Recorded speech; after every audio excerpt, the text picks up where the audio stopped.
누가 보면 평생 합가해 지는 줄 알겠네. 남편 입에서 합가 소리가 나오자 저도 머리털이 쭈뼛 서더라고요. 당시 상황이 합가랑 다를 게 전혀 없었거든요. 효도랑 합가, 그 절망적인 두 단어가 남편 입에서 나오자 저도 혈압이 확 올랐습니다. 당신이 어떤 효도를 했는데? 당신은 집에서 쉬면서 어머니 말동무 해드린 것밖에 없잖아.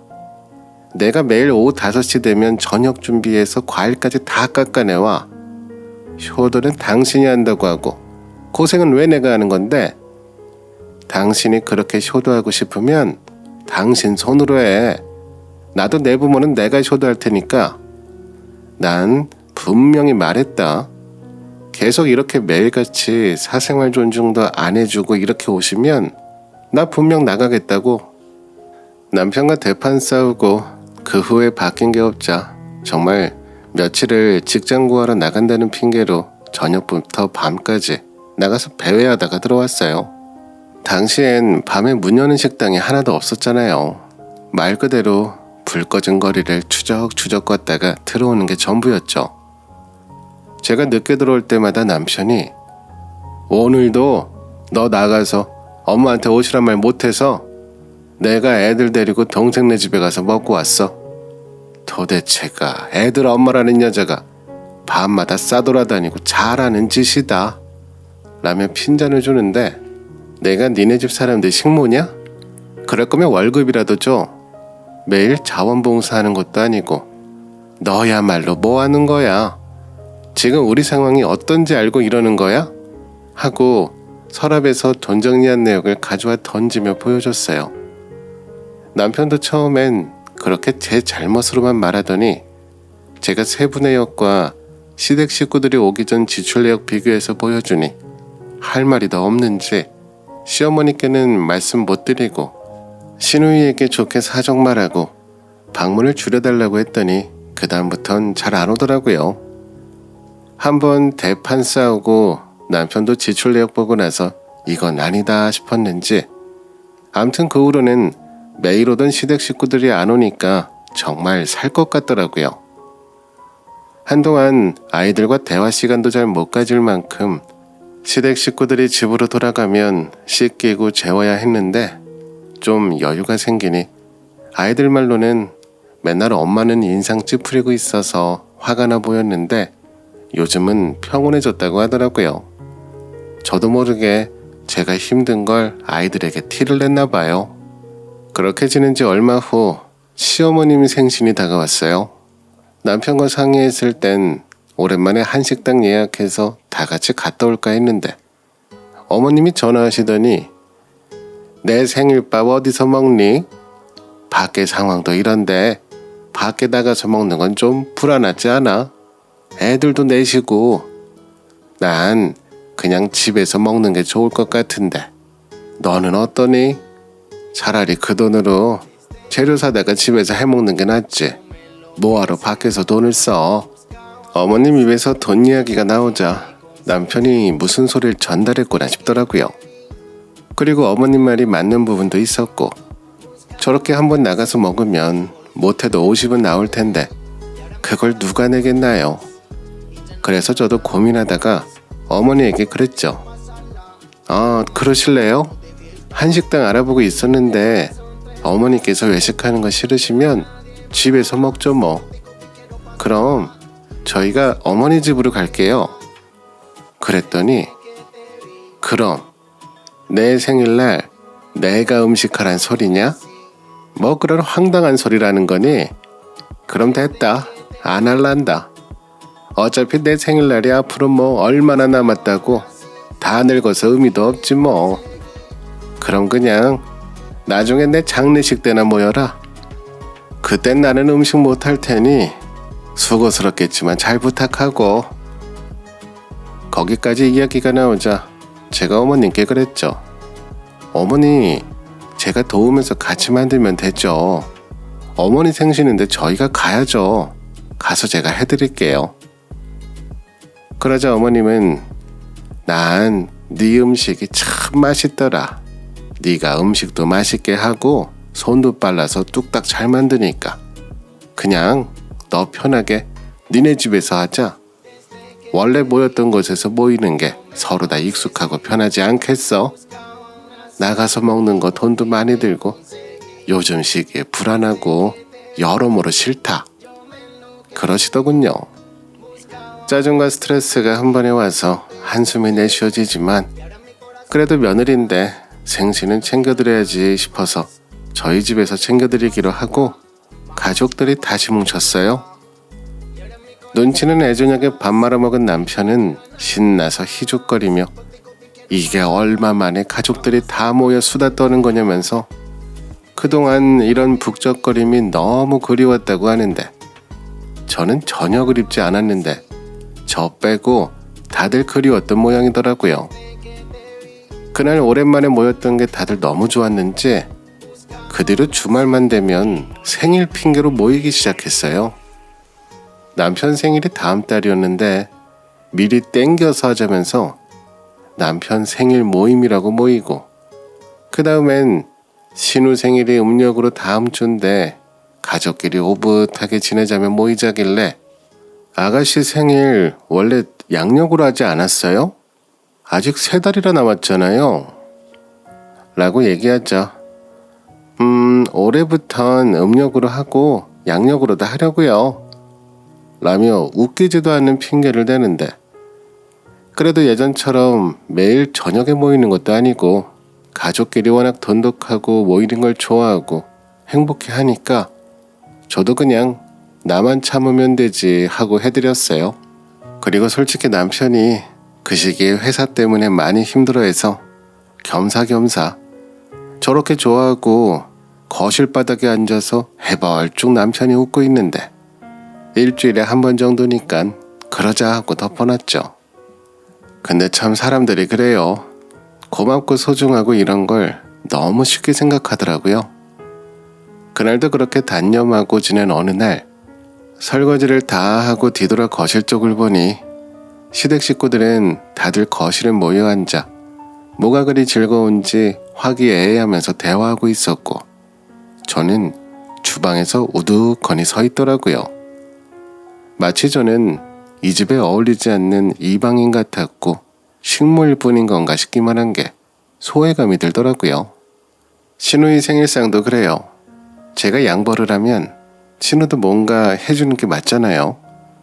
날짜까지 바꿔서 하는 거 나도 이해해줬고 다들 힘들어하고 답답해하니까 그렇게 우리 공간을 내어준 건데 신우는 자기 생일이라며 본인 먹고 싶은 음식을 나에게 메시지로 보내길래 속이 뒤집어져서 남편에게 뭐라고 한바탕 했었거든요. 그러더니 다음날 어머님께 연락이 오더니 생일이라는 핑계로 가족끼리 다 같이 모이는 건데 그렇게 하기 귀찮고 싫으면 하지 말거라. 내 자식이니 내가 가서 손수 차려주마 하시길래 그럼 그렇게 하시라고 했더니 신우이 생일날 재료 사가지고 오셔서 한다는 말이 어제 장 보면서 물건들 다 허리를 삐끗해서 오래 못 쓰겠다면서 재료는 사왔으니까 대충 데워서만 주라고 하시는데 결국 신우이 생일상도 제가 주방에서 해야 했죠. 신우이 생일이 지나가니 이젠 신우가 지 남편 생일까지 여기서 챙기고 그땐 그래도 신우 남편이 족발이면 이것저것 시켜왔길래 그나마 나았지만 저희 큰애 생일날 신우네 애들 생일도 함께 해버리자면서 원래는 우리 아이랑 오붓하게 파티하려고 했는데 그날도 와서 난리를 쳐놓는 겁니다. 무슨 건수만 생기면 우리 집에 와서 놀다 가려고 하는 게 보였어요. 그렇게 신우이 남편, 신우 애들까지 3달 동안 생일상을 5번 차렸네요. 내가 정말 제대로 이 집안에서 호군가 더 이상 못 참겠더라고요. 결국 폭발해서 남편과 대판 싸웠어요. 이제 생일이든 뭐든 집에 오기만 해보라고 다 뒤집어버리고 끝이다 선언했더니 제가 너무 화를 내서 그런지 남편이 시댁 사람들에게 얘기하고 그 다음부턴 저녁 먹으러 안 오더라고요. 그리고 나서 2달 뒤 제 생일이 왔어요. 시어머니께서 잠깐 집에 오라고 해서 갔는데 너 생일 아니냐? 식사는 어디서 할 거야? 하고 물어보시길래 어머니, 그날만큼은 음식하고 싶지 않아서요. 그냥 굶으려고요. 라고 했죠. 그러자 어머님은 가지고 가라면서 케이스 상자도 벗겨져 롤케이크 한 줄만 딸랑 비닐에 쌓여있는 걸 대충 종이백에 넣어주시더니 너 생일이라고 해서 내가 준비했다. 하나는 작은 애가 먹어버려서 그래도 2개 들어있어 다행이더라. 요즘 밀가루 값이 많이 올라 그런지 롤케이크도 가격이 많이 올랐더라. 아껴 먹어라 하면서 웃으시는데 기가 차서 표정 관리가 안 되더라고요. 그 롤케이크 뭉뚱한 걸 손에 쥐고 집에 돌아오는데 이게 뭔가 싶고 그냥 저쪽 비둘기들에게 뿌려버릴까 싶다가도 밀가루 값 많이 올랐다는 소리를 들으니 그냥 애들이나 줘야겠다 싶어 가져왔어요. 그래도 제 생일만큼은 1년 중 하루만큼은 부엌에서 벗어나고자 음식 안 하겠다 선포하니 더 이상 말씀은 없으시길래 제 뜻을 아셨겠지 생각했어요. 그리고 제 생일 당일 아침에 남편에게 분명 1년 내내 음식 해다 바치는데 오늘만큼은 주방에서 벗어나고 싶으니까 이따 저녁에 시켜 먹든 나가 먹든 하자고 했어요. 남편을 알겠다고 하고 출근해서 저도 부업하다가 저녁에 뭐 먹을지 알아보고 있었는데 저녁에 남편과 시댁 사람들 전부 우르르 몰려오더라고요. 제가 남편에게 어떻게 된 거냐 물으니 1층 현관입구에서 만났다면서 아무렇지도 않게 안방으로 옷 갈아입으러 들어가더라고요. 제가 벙 쪄서 가만히 서 있자 신우이가 언니 생일상 차린다 해서 다 같이 축하해주러 왔죠 하면서 생글생글 눈웃음을 치는데 어이가 없어서 웃음이 나더라고요. 허탈하게 웃다가 근데 아가씨, 내가 내 생일날 왜 내 생일상을 차려요? 하니까 신우이가 눈 동그랗게 뜨면서 어머 언니, 누가 언니한테 언니 생일상 차리라고 했어요? 내가 차려주려고 왔죠? 그동안 저희 다 생일상 언니가 차려줘서 고마워서 오늘은 내가 차려줄게요. 언니한테 도와달란 말 안 할 테니 오늘은 그냥 앉아있어요. 라고 하면서 냉장고 문부터 열더라고요. 근데 생일상 차려준다고 하는 애가 음식 재료 하나 안 사오고 빈손으로 와놓고 음식 차려주겠다면서 냉장고 문 열자마자 뭐가 어딨냐면서 묻는데 너무 기가 차서 냉장고 문을 꽝 닫고 시어머니가 보던 말던 아이들이 보던 말던 열받아서 말했어요. 다들 내 생일이라고 와놓고 선물은커녕 생일 케이크 하나 없네요 하니까 어머님이 아니 어제 롤케이크 주지 않았냐?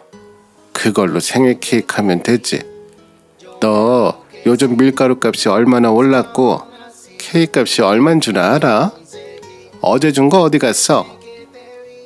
어머니, 롤케이크에 누가 생일초를 꼽아요. 그것도 상자도 없이 덩그러니 주신 거 보니 누구한테 선물 받은 거 2개 들은 것 중 하나 주신 것 같은데 다들 생일할 땐 생크림 케이크 큰 걸로 매번 사와 놓고 저는 선물 받은 것 중에 하나 롤케이크 주시고선 그걸로 생일 케이크 하라는 말씀인가요? 제가 그동안 당신들한테 한 게 있는데 이 정도로 대접받아야겠어요? 내가 당신들 식모예요? 하면서 소리를 질렀는데 그땐 정말 눈이 돌아가더라고요. 근데 제가 살아보니까 살면서 제일 중요한 능력이 눈치인 것 같더라고요. 그때 제 남편이 한참 제가 씩씩거리고 있는데 제 옆에서 눈치도 없이 그러는 겁니다. 롤케이크에도 생일초 꼽아. 잘 꼽혀. 크림이 겉에 발라졌냐 안에 발라졌냐 그 차이 아니겠어? 아니면 내가 나가서 하나 사오던가. 당신 그렇게 아끼는 거 좋아하니까 롤케이크로 하자 생각했지. 그래서 냉장고에 있던 롤케이크 가져다가 휴지통에 던져버리면 제가 그랬습니다. 오늘 생일 파티 끝났어. 다들 돌아가시고 앞으로 오지 마세요. 라고 이야기하고는 저는 밖으로 나갔습니다. 그리고 또 추적추적 걷기 시작했죠. 생일날 배에서는 계속 꼬르륵 소리가 들리고 40이 넘은 나이에 이게 무슨 철약 맞은 꼴인가 싶어 많은 생각이 나더라고요. 그리고 공원에 앉아있는데 오랜만에 예전에 분식집에서 일했을 때 사장님한테 전화가 왔어요. 상황이 좀 나아지고 이제 규제 완화가 되면서 다시 사람들이 외출을 많이 하게 되어 외식업이 조금씩 살고 있다면서 사장님도 다시 시작해보려고 하는데 제가 제일 먼저 생각났다며 같이 하자고 하더라고요. 저는 이렇게 저를 기억해줘서 고맙다고 했죠. 그랬더니 분식집 사장님께서 다시 가게 열기로 마음먹었을 때 제일 먼저 자기가 생각났어. 장사 너무 안 될 때도 자기가 끝까지 내 곁에 있어줬잖아. 나 그때 많이 힘들었는데 자기가 옆에서 잘 도와줘서 너무 고마웠고 지금도 그 마음은 동일해. 그리고 생일 축하하고 요즘은 케이크도 메시지로 보내더라. 나 태어나서 처음 해봤어. 내가 보낸 거 빵집에 가져가면 케이크로 바꿔준다니까 꼭 바꿔서 먹고 그거 보내는데 1시간 넘게 걸렸다니깐. 아무튼 일하는 건 천천히 생각해보고 연락 줘. 라고 하는데 메시지로 온 뽀얀 생크림 케이크 사진을 보자 갑자기 눈물이 뚝뚝 떨어지는데 한참을 전화기 붙잡고 울었네요. 나도 누군가에게 이런 존재가 될 수 있구나. 이런 대접을 그렇게 정성 들여 밥해다 바친 가족들한테 못 받아본 걸 밖에서 받는구나. 가족에겐 언제나 당연했던 내 희생이 누군가에게는 고마움이었구나. 나도 필요한 존재였구나 싶어 펑펑 울었네요.